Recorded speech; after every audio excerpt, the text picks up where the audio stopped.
Welcome to the Silverbridge CPA's Summer Speaker Series. We hope you enjoy this message. Our Summer Speaker Series. My name is Brittany Williams, and I'm Silverbridge CPA's firm administrator. We are very fortunate to have Waypoint Residential Management CEO and Business Manager Shannyn Flory presenting today. Shannyn will provide an insider's guide to leasing in our rapidly changing and ever more competitive rental real estate landscape. She'll cover the latest must-know trends, including her frontline perspective on current and projected rental market conditions, cutting-edge administrative tools and technologies, innovative and effective marketing strategies, and determining the right property management approach for your needs. I'll introduce her shortly, but just a few items to go over first. I think I see someone waiting in here. Okay, perfect. If you haven't already done so, please be sure to mute yourself. You can do so by clicking the microphone in the upper right corner of the screen. This presentation is being recorded, so if you do not want to be seen in it, please turn your camera off now. And as the presentation is going, you are more than welcome to type your questions into the chat feature. You can see on the top bar of your screen, there's a little chat button. Just click that, and then you can type your questions in as you have them, but we will wait until the end of the presentation to go through those and answer any questions you guys have.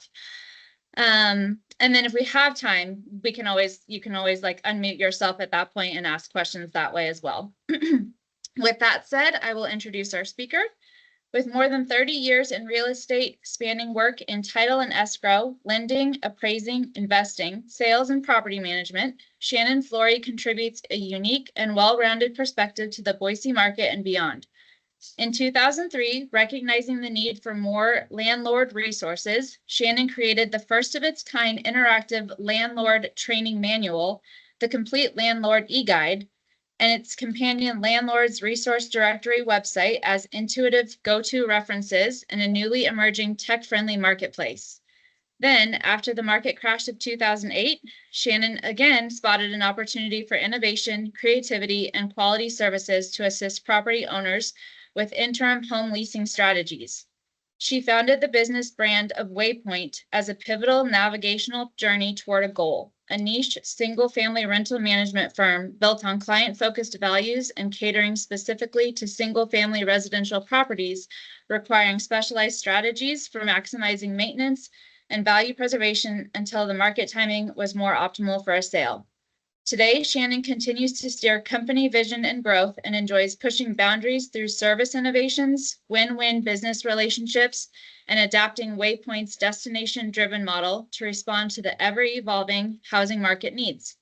Shannyn has emerged as an industry trailblazer and trusted advisor, improving experiences for owners, renters, brokers, and managers alike. All right, Shannyn, I will turn it over to you. Awesome, thank you. Appreciate that introduction. So I'm really happy to be able to provide some information about the residential real estate market and leasing in particular, and what I think investors need to know to set themselves up for an optimal experience. So I do want to clarify that my presentation today is specifically regarding residential housing, that my personal expertise is in single family, on that side of the market sector. And I also work exclusively in Ada County. So the market data that I'm going to present here is specific to those cities, but the rest of what I'm sharing is pretty universal. So with that, yeah, let's go ahead and get started. I will share my screen.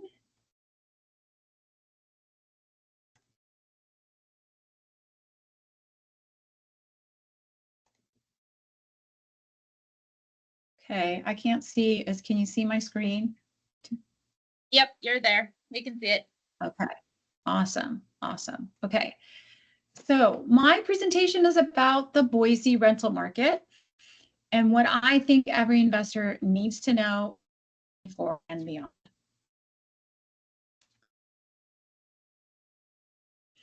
So I'm dividing this presentation into a couple different sections.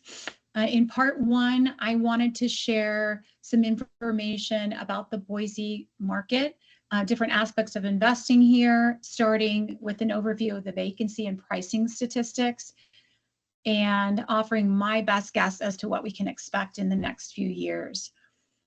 Next, I would love to go into some legislative information because we've had quite a bit of activity on the legal and legislative front, and there are a lot of considerations of investing in Idaho that I think are really, really important. So I'm going to share some really interesting information regarding new laws that have been put into place and just the overall climate for investors, especially when you're comparing, Idaho to other states. In part 3, I'm going to go over some leasing innovations, just some recent trends and technologies that are really making an impact on our industry. And then we'll talk about effective marketing and leasing strategies, my personal and professional opinions on the best marketing and lease-up processes, and just general strategies for maximizing investment potential. And then last, I would love to go into some information on making some recommendations just about taking on the role of being a landlord, doing self-management versus hiring a professional. So we'll talk in more detail about sort of different options that you can consider in that regard. So at the end, I'm hoping that we'll have some time for questions, but as it was already stated, go ahead and put your questions in the chat or just write them down, and hopefully we'll have time at the end and I can address them at that point. So regarding the Boise rental market overview, I'm very happy to report that the 2024 rental market is currently very stable, especially relative to a lot of fluctuations we've seen in 2023. And we do have quite a lot of shifts in our market. The dynamics are constantly changing, and so I'm going to elaborate on some of that. Regarding vacancy rates, which is a key indicator of our health, the health of our market in Boise, according to the local chapter of the National Association of Residential Property Managers, of which I am a member, the average vacancy rate for the first quarter of 2024 was at 2.67%. This is a really, really low percentage, especially when you consider that a stable market traditionally is considered at a range between 5 and 7%. So we've just been at very, very favorable levels, which creates sort of the landlords market. And while I think this trend will continue into the foreseeable future, the market dynamics are definitely in a state of flux. And we'll go into some of that here as well. So let's take a closer look at the vacancy data. This is a chart provided by NARPM. It shows vacancy rates since 2020. And as you can see, they've reached historically low levels between 2020 and into the first half of 2022. Of course, this period coincided with Boise experiencing crazy in-migration during the COVID pandemic. And it just created a really tight housing market for both home sales and rentals. Although, vacancy rates have actually been pretty low really since about 2012. We were just seeing a lot of, faster activity, faster lease ups, especially coming into the years of the pandemic. And then interestingly, in about May of 2022, so kind of around here, the market started to shift. It started with interest rates going up. So the sales side of the market was just having issues with buyer demand dropping off. And the property management market sort of followed. We usually trail by 3 to 6 months of what the sales market's doing. And at the time, we have a lot of seasonal changes just based on the time of year here, especially in the winter months. But we were kind of scratching our heads wondering what was going to happen with the market as people stopped buying. They were actually pushed into the rental market because they weren't comfortable buying. And there was just a lot of people just changing their minds about what their motivations and goals are with regard to housing. And so There's several factors too that took place at the end of 2022 and into 2023. Not only was our in-migration starting to slow down after it had really peaked, but we also had a lot of increased inventory. And a lot of it was fueled by new apartment and townhome projects. You've probably seen on every empty lot, there's something being built. And it's a lot of residential housing that has come into the market. And this new inventory is just overwhelming relative to what we've seen in previous years. We also saw a lot of vacation rental owners, like Airbnb people, converting their long-term to long-term furnished housing after things really shifted in the Airbnb market in terms of demand. And then we are seeing a lot of primary residence owners turning their to rentals just due to having a ridiculously low mortgage rate, and do 2.5%, 3% mortgages will allow homeowners to view their properties as income generating assets rather than just a place to live. And so they're opting to rent them rather than to sell them if they're making a move or wanting to purchase another property. So this influx of new rental units has really created a lot of pressure on pricing in 2023. So it's been really interesting to see what's happening. So let's talk a little bit about rental prices. The data from Zillow is showing that median rents in Boise have remained relatively stable through, well, certainly for right now, and we anticipate that will continue through 2024. There have been some slight adjustments depending on the dynamics of like specific micro markets in the area that have greater or lesser supply versus demand. As you can imagine, there are parts of town in Boise that fare better than others in terms of just everybody wants to live in the North End or Eagle, and then there's other parts of town that have just tremendous amounts of supply. And so with those factors playing into the pricing, that's very significant. The average price in July is currently about $1,800 a month, according to Zillow, which is a very, it's about the same actually as the same. It's a modest uptick from last year, but I think they just revised their numbers and it's pretty much the same as it was in July last year. So for 2024, my company has been focusing on tenant retention. So we've really generally been keeping our rents the same on our renewal offers to tenants.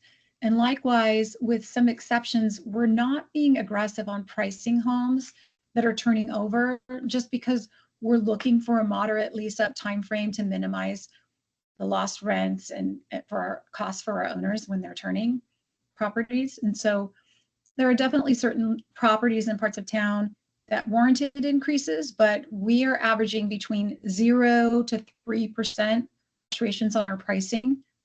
And we just feel like this is an optimal strategy for the current market with just so much inventory.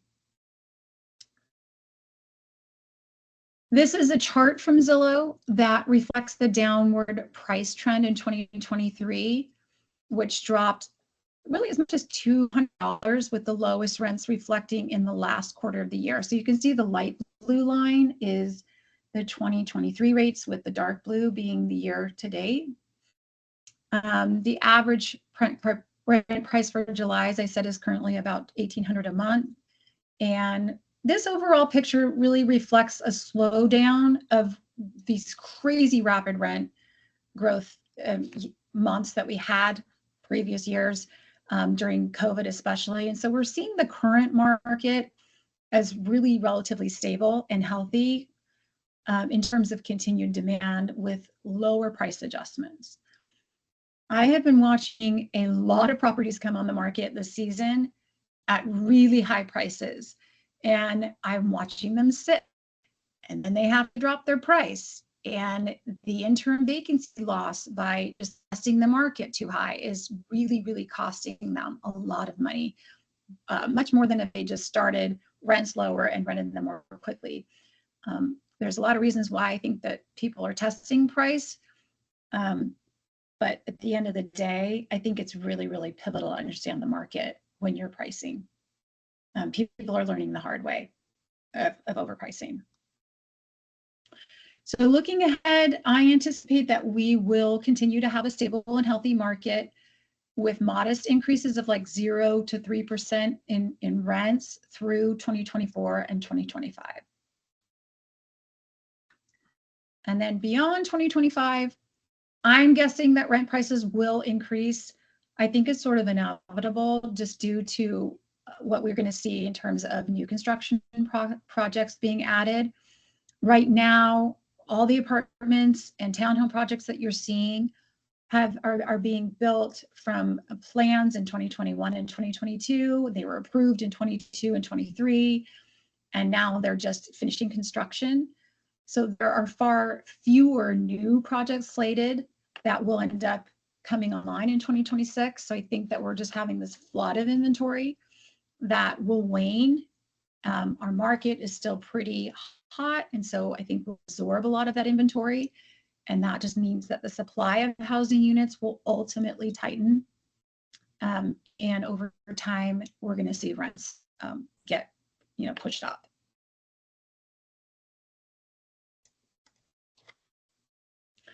On top of that, the lack of the housing affordability and availability is also really playing a role. It forces people to continue renting that would otherwise maybe buy. And I just think that's going to cause prices to increase as well. So finding cash flow investment opportunities is also a little bit more of a challenge right now, especially where financing is involved. But the numbers will probably improve over the years, especially if interest rates come down. It's going to be really interesting to see what happens with the markets. And then the key takeaways that I just wanted to make sure you understand is that we are in a very competitive market. Our rental market remains strong with low vacancy rates, and we have a lot of demand, strong tenant demand. And we are seeing slower rent growth. Rent increases are minimal compared to recent quarters, but we're just seeing a market slow down just in terms of pricing, but not necessarily a downturn. With the exception of some adjustments in 2023, rents are continuing to be pretty stable.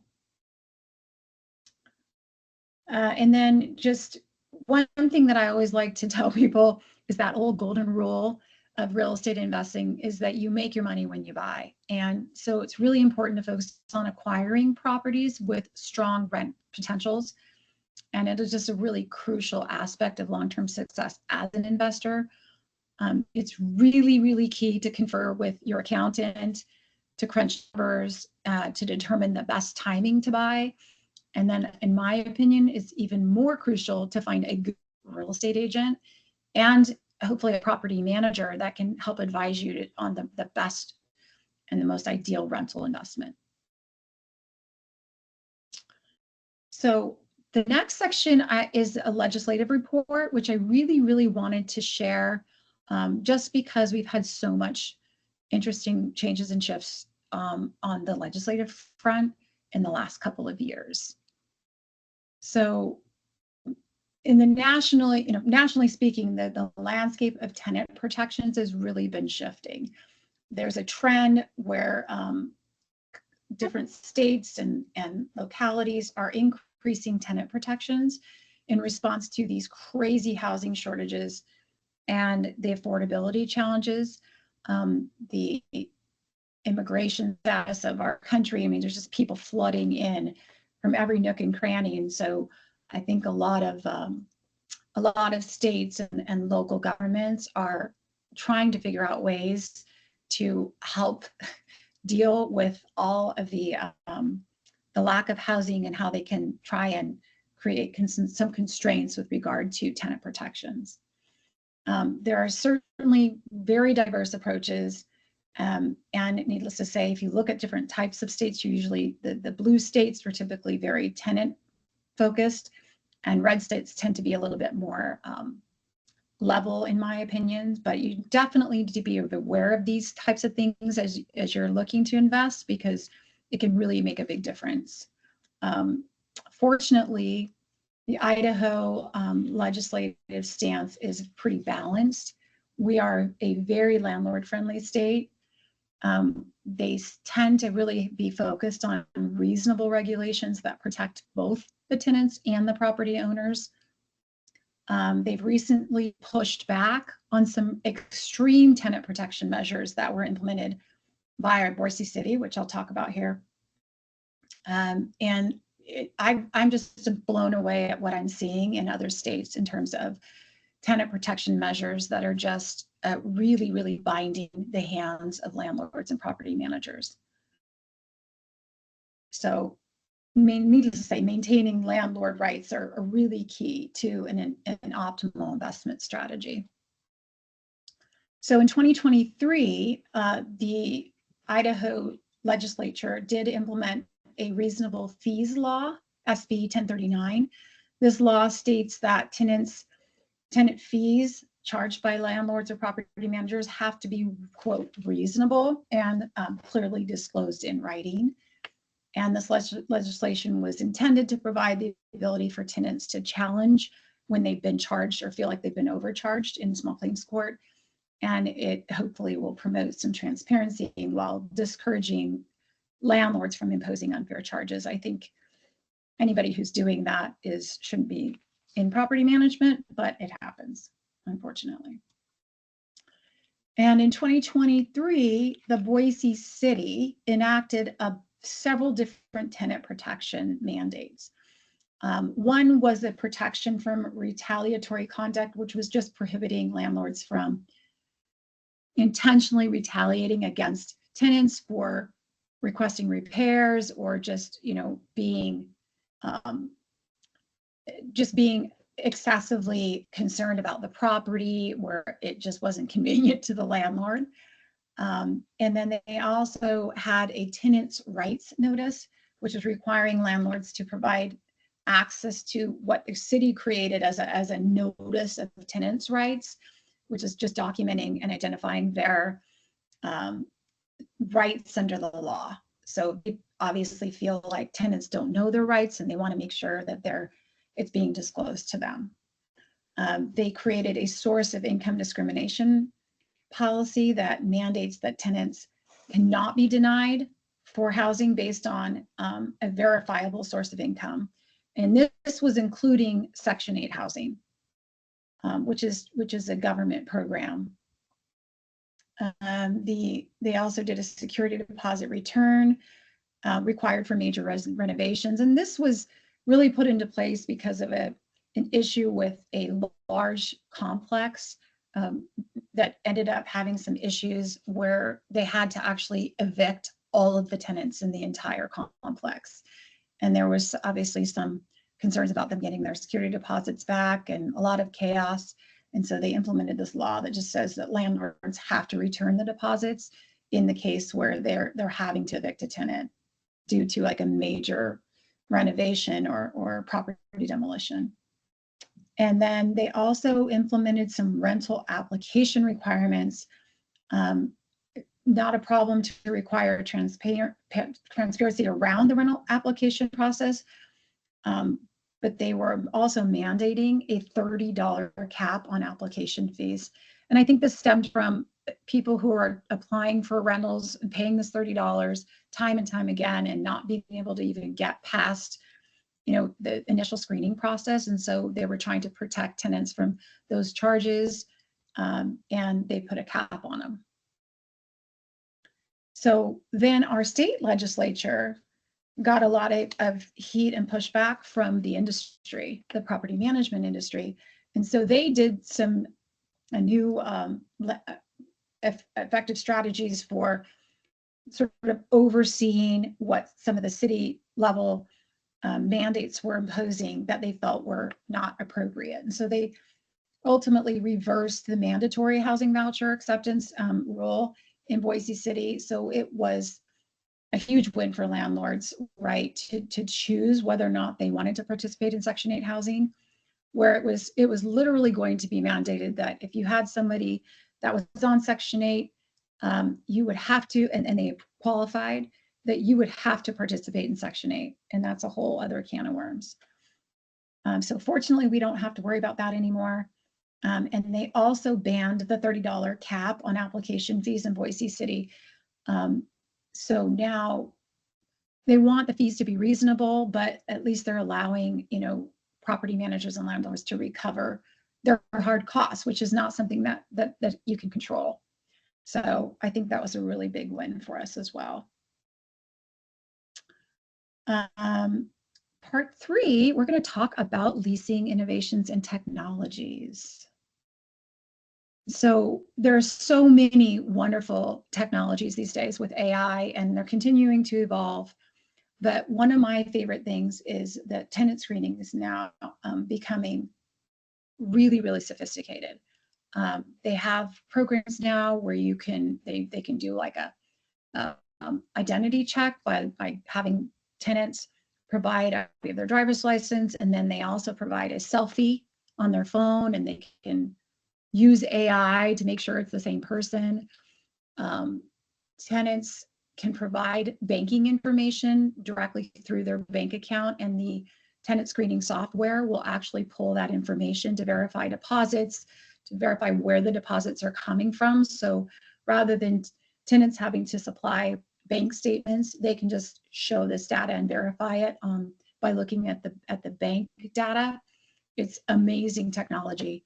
They also have automated landlord verification letters that are sent out.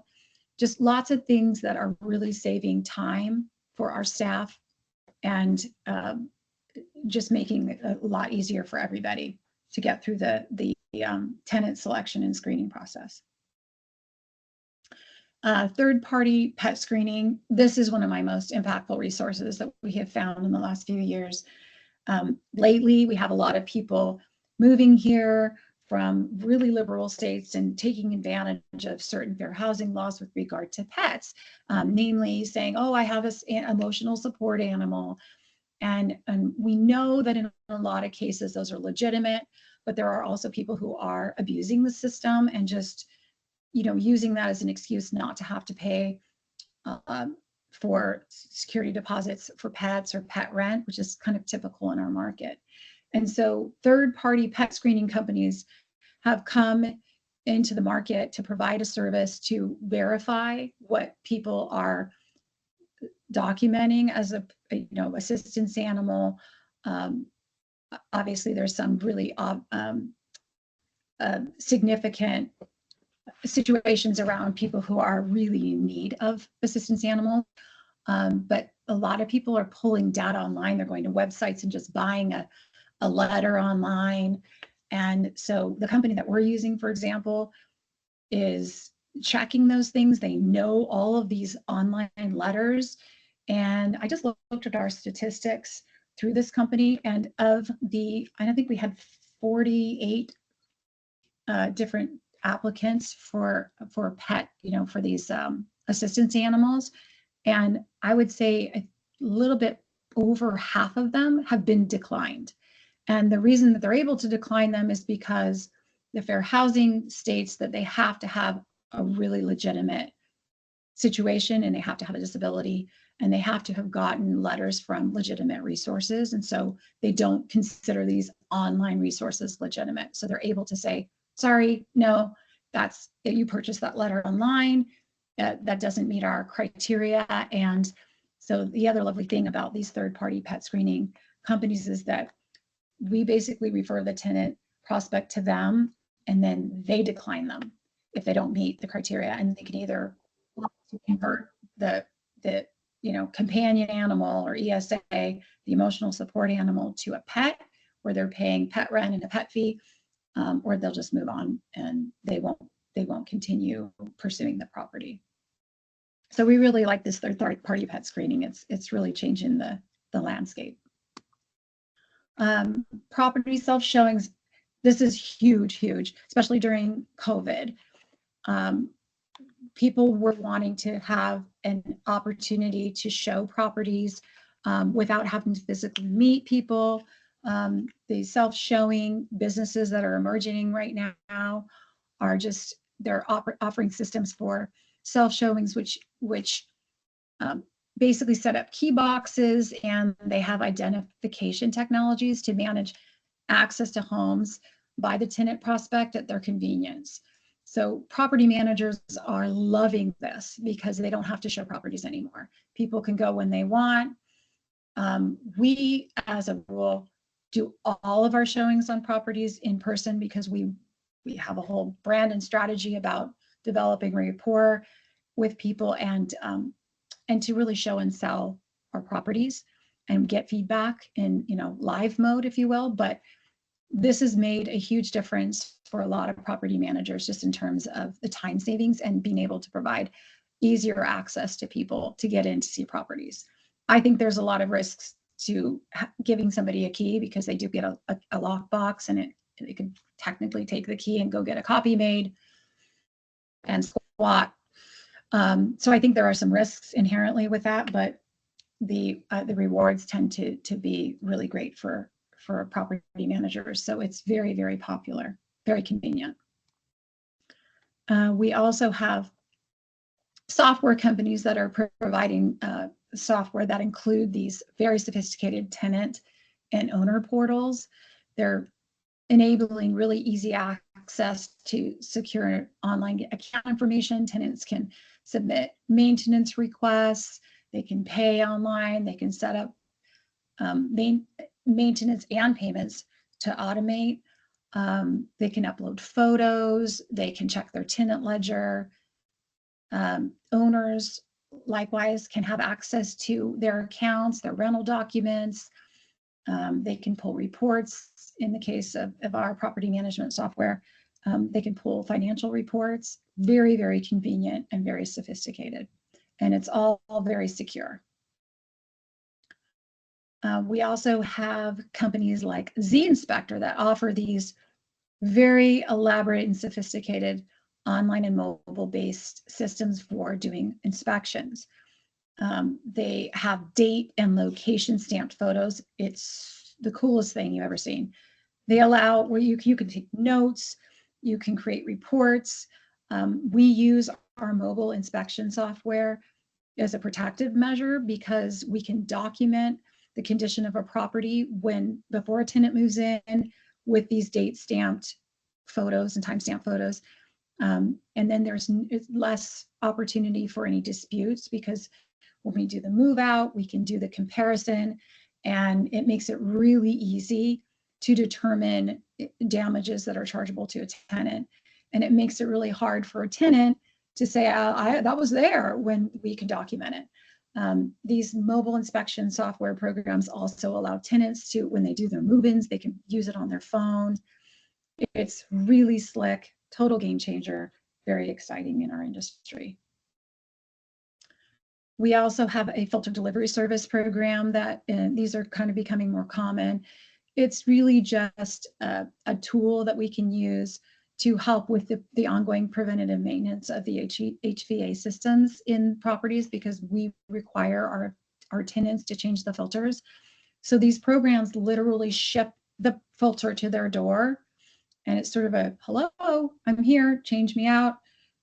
Really, really has increased the likelihood of tenants actually putting their filters in and changing them. So that's been really helpful. Next, we're going to talk about some effective marketing and leasing strategies. These are things that we've tested and improved over a lot of years of experience. And they're some of the keys to understanding what can make or break your ability to find and keep high quality tenants. So the condition and appeal of your property will dictate the quality of tenants that you can expect. So I think it's really important to take off your rose-colored glasses and see your property for what it is and what kind of tenant it will likely attract. I walk into every house with that question in mind. And I literally will say, who's this going to attract, and do I want to manage that tenancy? Being strategic with your pricing is also really, really important to make sure that your home is attractive to people in the market and that it shows well. These are the things that will really attract the best renters that you can imagine. It's really important to learn these strategies and to implement them. Potential tenants will bypass your listing if the rent is significantly higher than comparable properties. So the high cost of overpricing is really important to keep in mind. We also see a lot of vacancy loss for properties that are on the market for a long time. It's just more money that you're losing in rent, and potentially you're incurring all the extra costs of holding the property, utilities and such. So it's, again, really, really important to keep that factor in mind. Price drops and wasted time can also be a factor, because eventually you'll have to lower the rate if you're overpriced. And this can make you look like you're completely out of touch with the market. And it can ultimately hurt your ability to negotiate your terms. And then finally, an overpriced listing can just stay on the market for a long time, giving the impression that there's something wrong with the property. So important not to overprice. It's also absolutely essential, in my opinion, to make sure that you present your property well online. Getting good photos and writing compelling ad descriptions, taking the time to do that, is absolutely pivotal. I think it's important to highlight the best features of your property, to not oversell your property.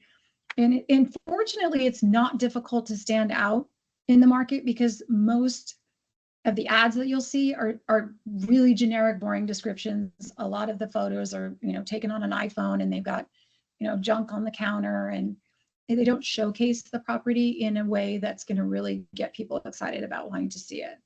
So if you take a little bit of time and effort to do that, it will make a huge difference. Also, paying attention to retention strategies is a key. Keeping tenants long-term is absolutely ideal, especially in today's market. And I think just generally, it's always better to avoid the cost of a turnover than to release the property. I mean, it would take a huge rent increase in general to make releasing a better strategy than just keeping your tenants in place. So we really focus a lot of attention on keeping our tenants happy, and sort of in developing the trust and respect with them, and just keeping communication lines open, because we really feel like happy tenants are more likely to stay. So definitely an important factor. Also, property maintenance, having a system for keeping up on regular inspections of your property, taking care of deferred maintenance, just things so your property retains its appeal and its condition over time. And if you don't do that, your property deteriorates in value and appeal, and ultimately it will affect your ability to attract good tenants.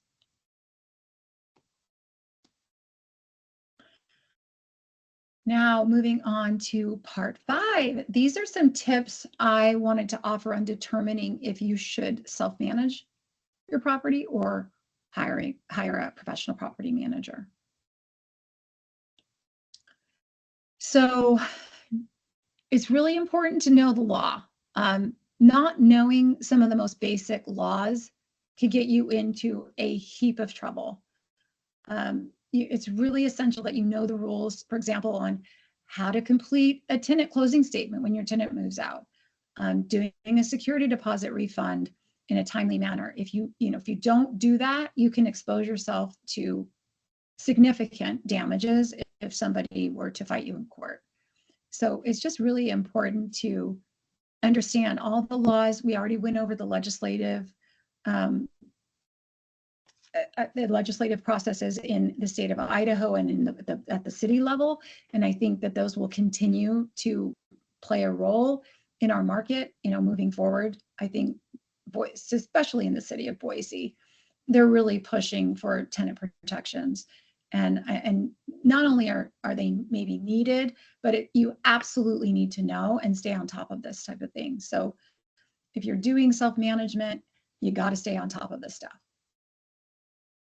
It's also absolutely pivotal to use good forms, and also to create really good processes and to continue to update them both all of the time. You will definitely learn with experience how essential it is to reevaluate, your forms, your leases, and to change them. Things will come up inevitably, and I'm constantly changing my lease. It's sort of just the nature of being in this business. Over the years, my lease used to be maybe 5 pages, and I literally think it's doubled in size in probably 20 years, just because you're always adding whatever new issue is of concern at the time, or just to further extrapolate on a particular issue. We've changed our lease with regard to, these companion animals and having unauthorized pets. And I mean, there's always something that I feel like I need to add, so that there isn't a what if or a scenario that sort of is outside of the scope of the lease. But it definitely starts with finding a good lease in the beginning, not buying a lease online, but having it evaluated by an attorney preferably, and just making sure all of your forms that you use just for your processes are done correctly, are written correctly, are legal, that sort of thing. So it's also just really important to be consistent, like with screening requirements, how you move somebody in, how you do your inspections, and even how you do your move outs. Having the right numbers for good attorney and accountant. These are some of the most important people that you'll work with as a landlord, and it's really, really key, especially when things go awry, to have people that you can call to get your questions answered. Without the most obvious, you guys are already hooked up with really great accountants here, and needless to say, or you wouldn't be here today. But I really think that it's an important step as an investor to have somebody that can help advise you on like the best strategies for tax loopholes and write-offs and things that you can take advantage of that you wouldn't otherwise know. And then they also can help assess the value of your property and like what the returns are, over time, if it's performing, what your options might be, and when to change your plan. So, and although the goal is to never have to call an attorney, I also think that having someone that you can trust as a legal advisor is absolutely critical, especially when by the time you're calling them, you're usually in some unexpected situation that is creating a lot of stress and anxiety. Those are the worst phone calls to make, is to call an attorney.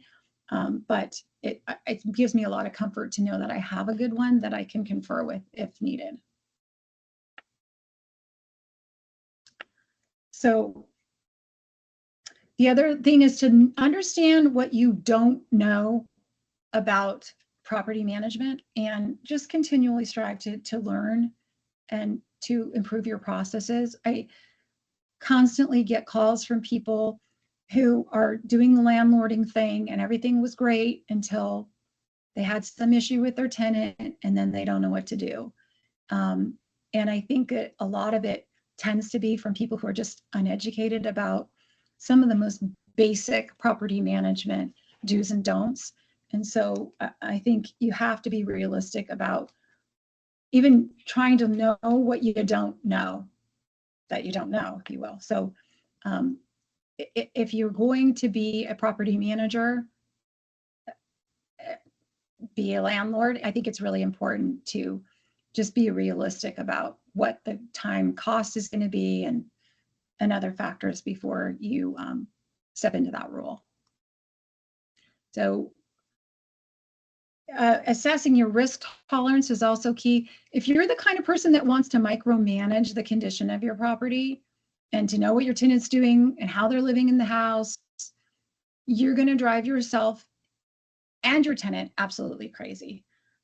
So it's important to understand that there are really inherent risks of leasing out a home, and things will get damaged.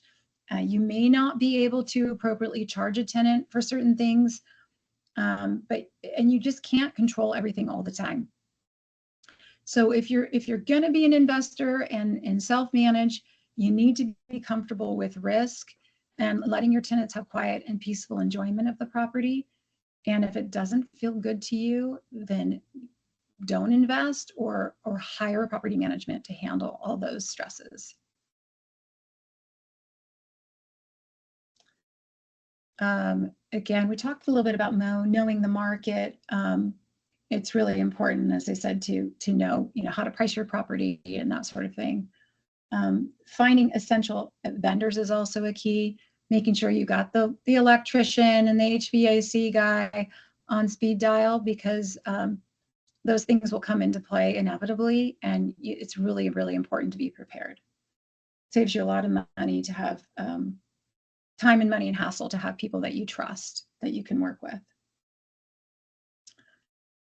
If all of the things I just described make you want to turn around and run, this is the obvious reason to hire a professional.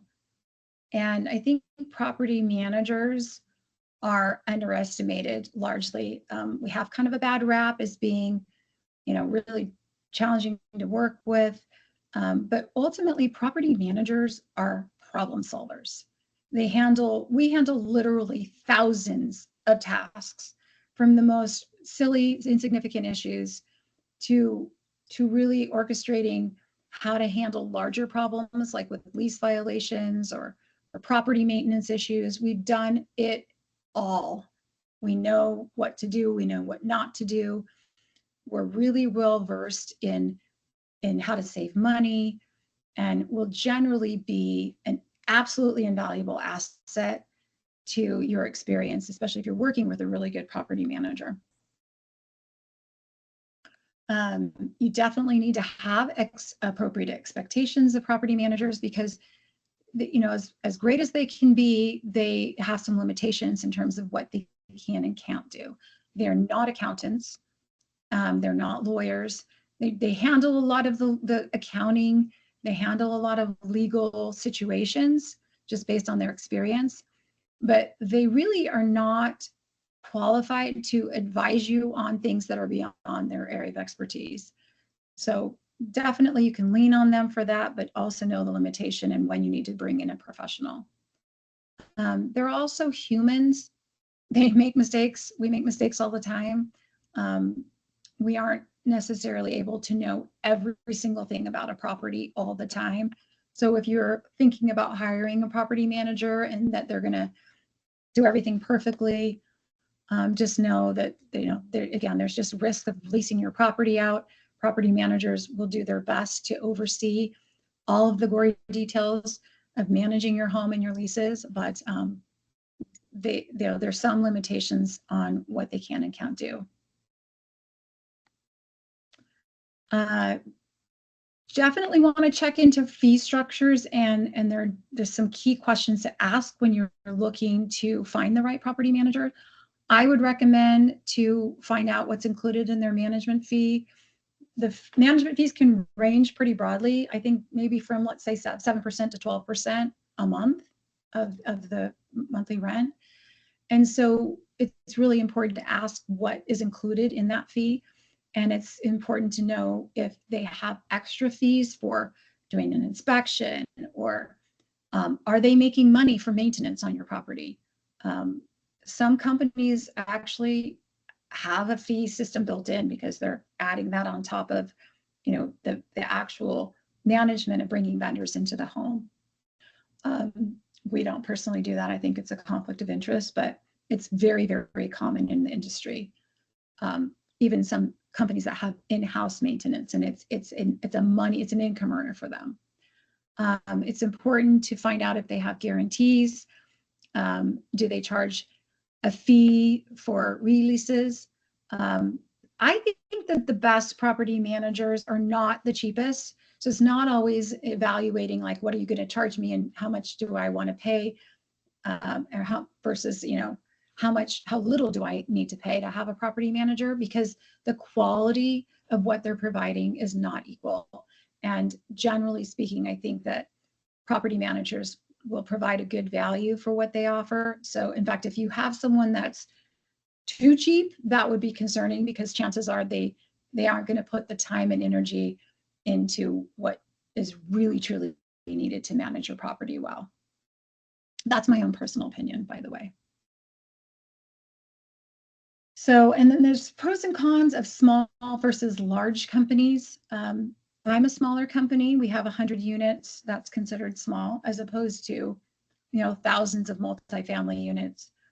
I really like working just in general with smaller companies, whether it's vendors or just other companies that I'm working with in my everyday life. I like to work with mom and pop. I like the rapport that I can build with mom and pop, and the fact that I can know who I'm talking to and not just be talking to some representative of the company when I call in.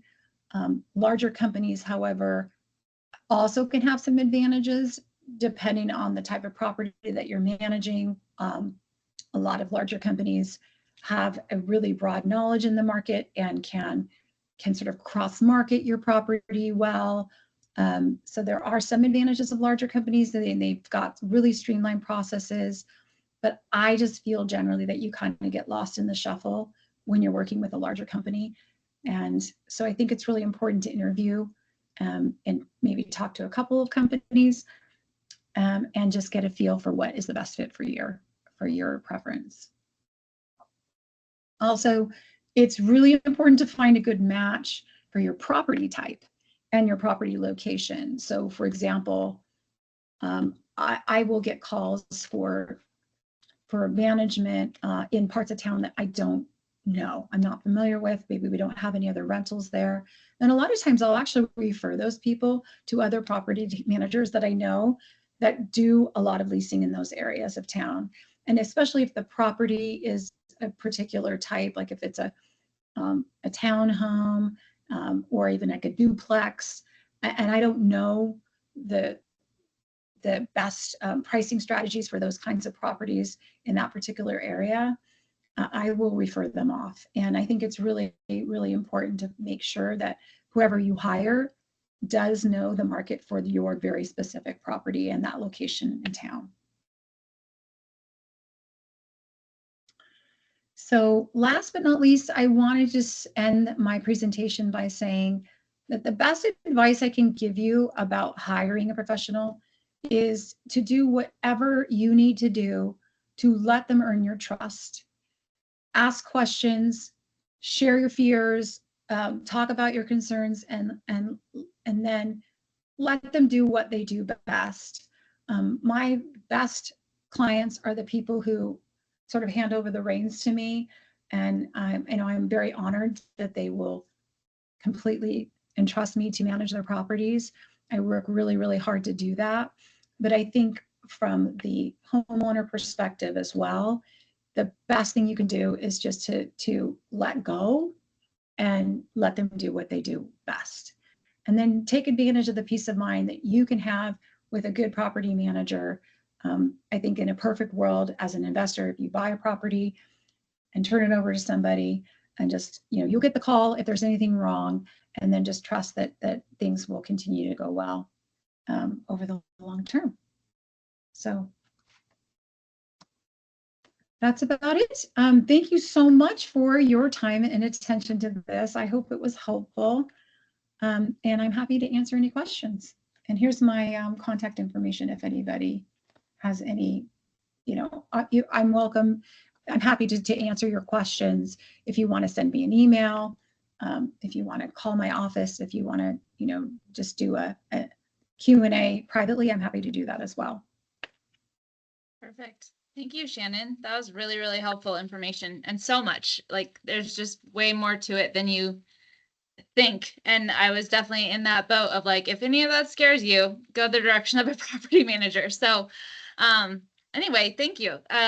We do have several questions in the chat that I can just read off and answer. And we've got plenty of time still before our recording will shut us off at 1. So first one is, what's the percentage of long-term rentals versus short-term, meaning Airbnb or VRBO type rentals? Is it VRBO or Verbo? Anyway, type rentals in our area does Waypoint help clients who are interested in doing short-term rentals, or are you more focused in the long term?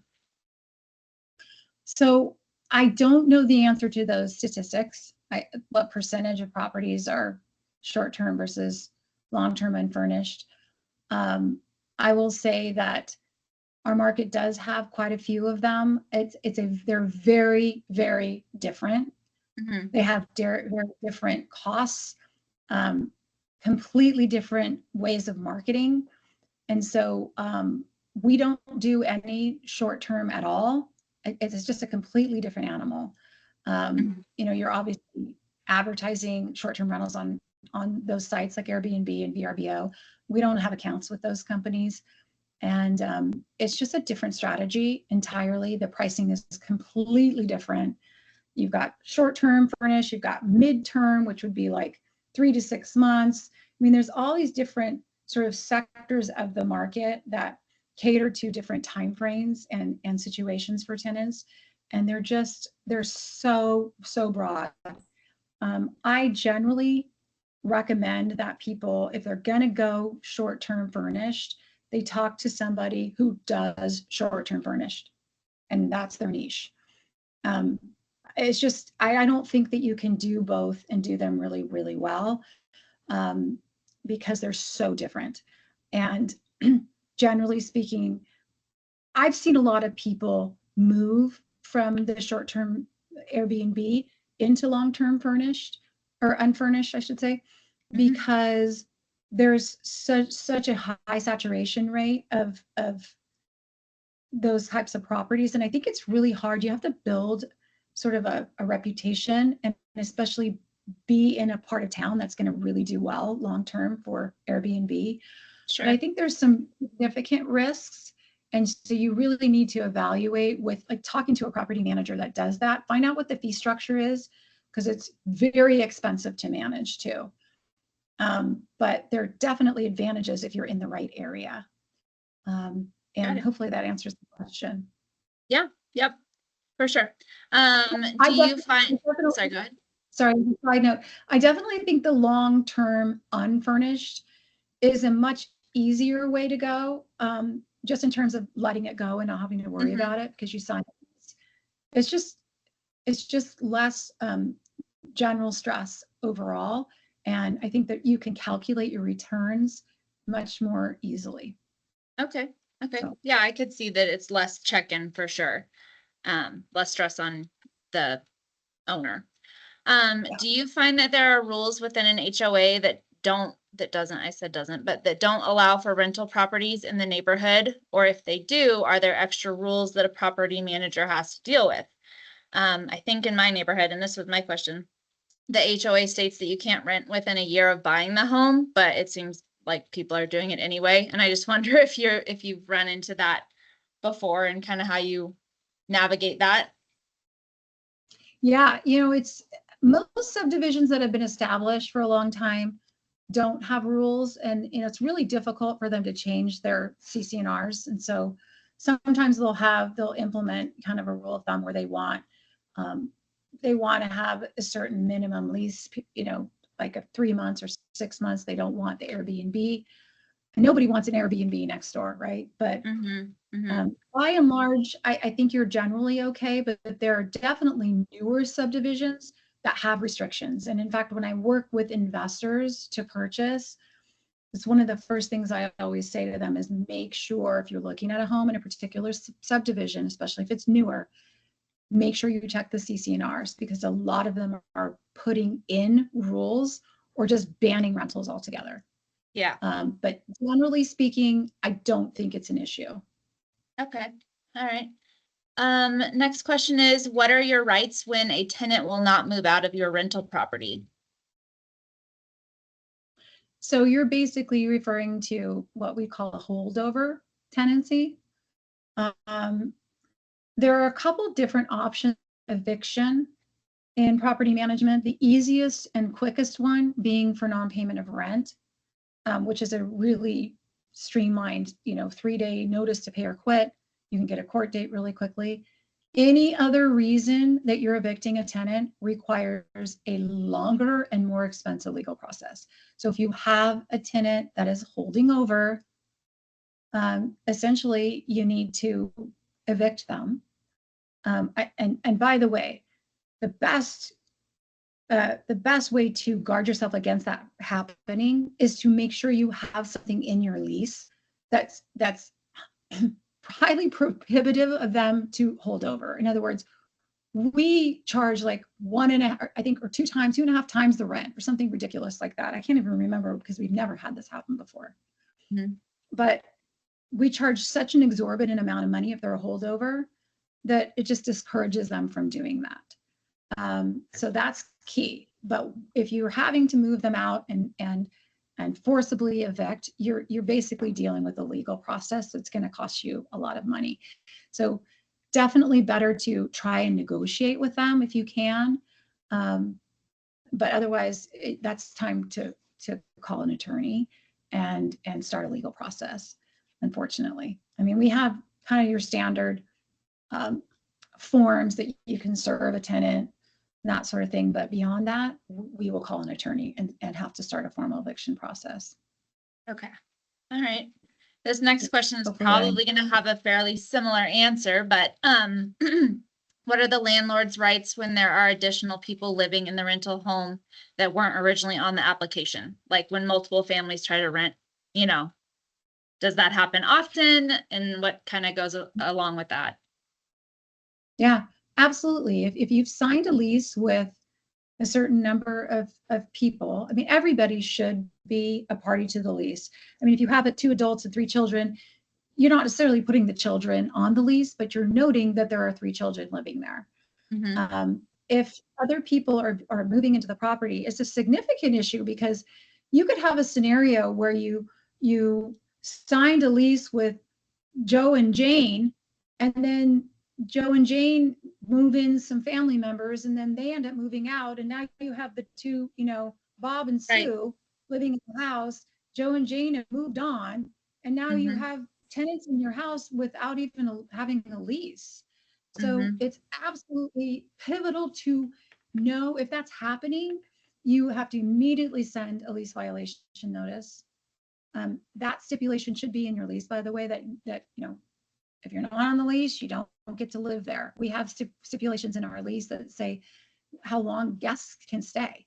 And if they're there for more than a couple of weeks, then the tenant has to notify us and get permission to allow them to be there. And in some cases, we might add them as an other occupant on the lease, but at least we have their information.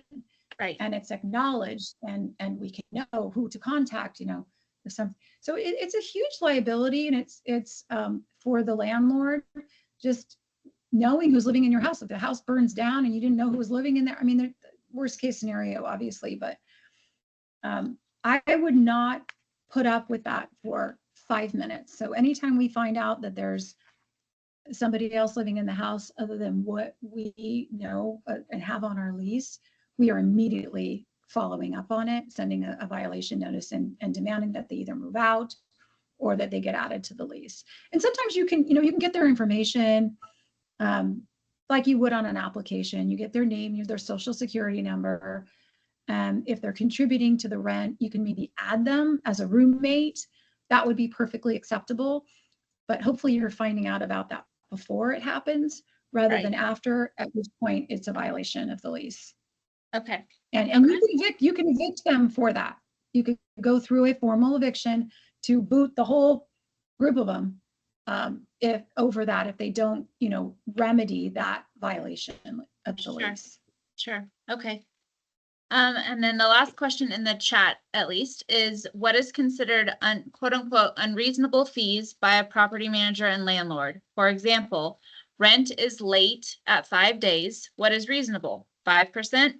Eviction notice process started at day 6, but not served as rent is paid within a week, etc. What is reasonable for that kind of a scenario? Well, reasonable, that is a very good question. Right.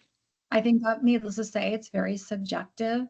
I think at the end of the day, when I think about what's reasonable, I think about if I'm standing in front of a judge in a courtroom what is the judge is going to think would be okay versus that's ridiculous.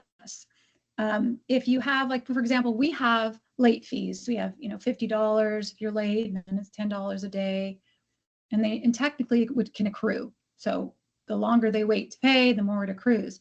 At some point, if we end up doing an eviction process, we're going to limit the amount of late fees, because at the end of the day, if it goes to court and somebody's fighting that, those are the kinds of things that will get thrown out. And you can actually lose a case over exorbitant fees. And a lot of property managers will put, or landlords will put, those exorbitant fees in there just to discourage people from violating the lease. But what they're really doing is setting themselves up for a legal battle. And so it's definitely not worth it. I think what's reasonable, it really needs to be determined on a case-by-case basis. We've implemented what we think is reasonable in our lease in terms of, like, we have a $250 fee if you have an unauthorized pet. That is a reasonable fee.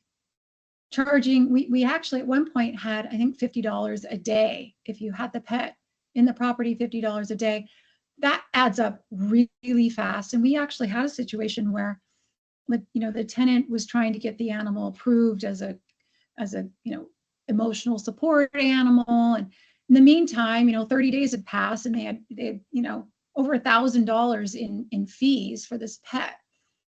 And we realized, especially when it was related to a fair housing issue, that was not going to fly. And if we ever ended up in court, my decision was, I'm not messing with those fees.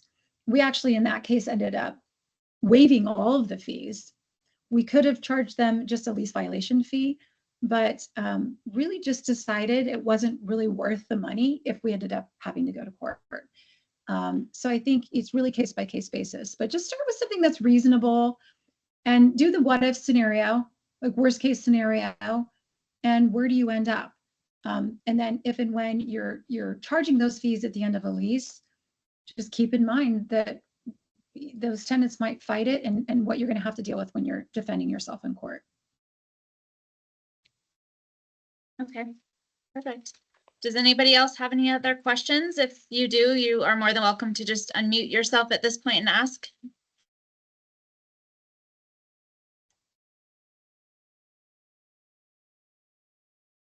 Okay. Well, as Shannyn said, I will do the editing of this recording and I will send it out to everybody. I can also include in that email her contact information. So if you do have any further questions for her, I know she's more than happy to chat with you about that. So, but thank you, Shannyn, very much. We appreciate your knowledge in this and a great presentation. Absolutely. Thank you, Shannyn. Feel free to reach out if you have questions. I'm happy to talk to people on a direct level. So sure. Always happy to help. Yeah. Great. Well, thank you, Shannyn, and thank you everybody for joining. Okay. Have a great day. Have a good one. Bye-bye.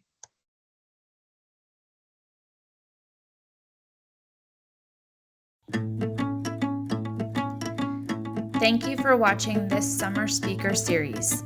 If you would like to tune in to future presentations or connect with this speaker or Silverbridge CPAs, please visit us online at silverbridgecpas.com.